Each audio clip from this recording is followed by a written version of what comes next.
नमस्कार दोस्तों, स्वागत है आपका हमारे YouTube चैनल में। आज हम बात करेंगे दुख और सुख के बारे में, लेकिन वह जानने से पहले अगर हमारे चैनल पर नए हो तो चैनल को सब्सक्राइब करें। कमेंट में जय श्री कृष्ण, जय श्री राधे जरूर लिख दे। जीवन में जब भी हम खराब दौर से गुजरते हैं तो मन में यह विचार जरूर आता है कि परमात्मा मेरी परेशानियां देखता क्यों नहीं है, मेरी परेशानियां दूर क्यों नहीं करता। लेकिन सुख दुख तो हमारे जीवन का हिस्सा है। जीवन है तो परेशानियां भी होंगी। एक युवक की अपनी तमाम परेशानियों के लिए भगवान से शिकायत पर आधारित यह स्टोरी दुखों की गठरी। नवीन अपनी परेशानियों से जूझ रहा था। उसे लगता था कि एक अकेला वही संसार का सबसे दुखी व्यक्ति है, सिर्फ उसी के जीवन में तमाम मुसीबतें हैं।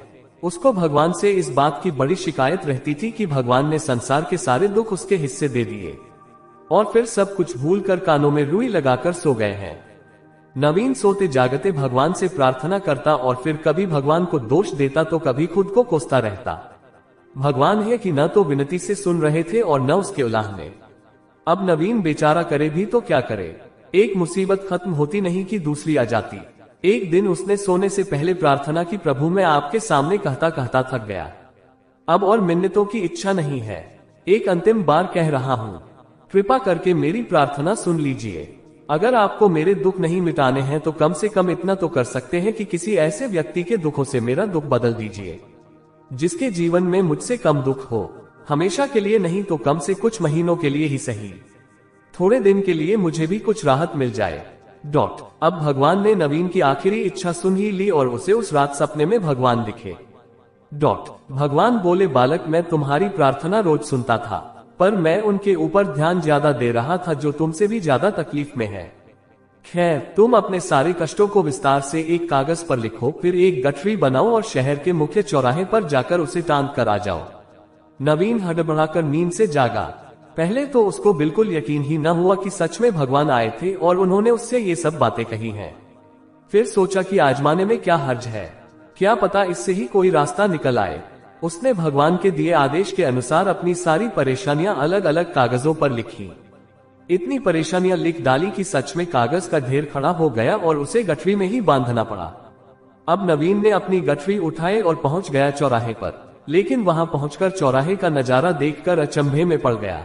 उसने देखा कि चौराहे पर तो पहले से ही लोगों की लंबी लाइन लगी हुई है जो उसी की तरह अपने अपने दुखों की बड़ी बड़ी गठरी लिए आ पहुंचे हैं। आखिर यह चक्कर क्या है? सब कुछ उसकी समझ से बाहर था। अभी वह इन विचारों में ही खोया था कि तभी एक आकाशवाणी हुई।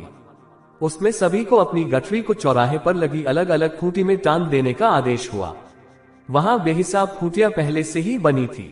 सभी ने अपनी अपनी गठरी टांगी और फिर ईश्वर के अगले आदेश की प्रतीक्षा करने लगे। कुछ ही देर में दोबारा से आकाशवाणी हुई और सबसे कहा गया कि सभी लोग अंदाजे से कोई ऐसी गठरी उठा ले जो उन्हें अपनी परेशानियों की गठरी से हल्की समझ में आती हो। अब उन्हें वही दुख भोगने होंगे जो उनकी चुनी नई गठरी में दर्ज होंगे। आकाशवाणी सुनते ही सभी हल्की से हल्की गठरी को लपकने के लिए दौड़े। सबके साथ नवीन भी नई गठरी चुनने के लिए भागा। खूंटियों में टंगी समस्त गठरियों को घूरता हुआ वह काफी देर तक अंदाजा लगाता रहा। अब उसे एक डर और था कि कहीं वह कोई ऐसी गठरी न उठा ले जिसमें पहले से भी ज्यादा दुख हो। अगर ऐसा हुआ तो परेशानियां और बढ़ जाएंगी और मुझे लेने के देने पड़ जाए, जीवन तहस नहस हो जाएगा सो अलग। अब उसके मन में तरह तरह के विचार आने लगे। वह सोचने लगा कि कम से कम वह अपने दुखों से भली भांति परिचित तो है और उन्हें झेलने का आदी भी हो गया है। उनके लिए कुछ रास्ते निकालने की शुरुआत भी की है। शायद उसका परिणाम आए तो एकाध दुख घट ही जाए। कहीं ऐसा न हो कि चुनी गई नई गठरी में दुख और भी ज्यादा पीड़ादायक हो जाए। ऐसे विचारों में खोया वह एक के बाद एक गठरी के सामने से गुजरता, लेकिन तय नहीं कर पाया कि कौन सी गठरी चुनी जाए। उसे ये भी डर था कि कहीं कोई उसकी गठरी न उठा ले। इसी उधेड़बुन में फंसे नवीन ने आखिरकार अपनी गठरी ही उठा ली और चल पड़ा। उसने तय किया कि वह अब इन चुनौतियों का मुकाबले पहले से ज्यादा मजबूती से करेगा।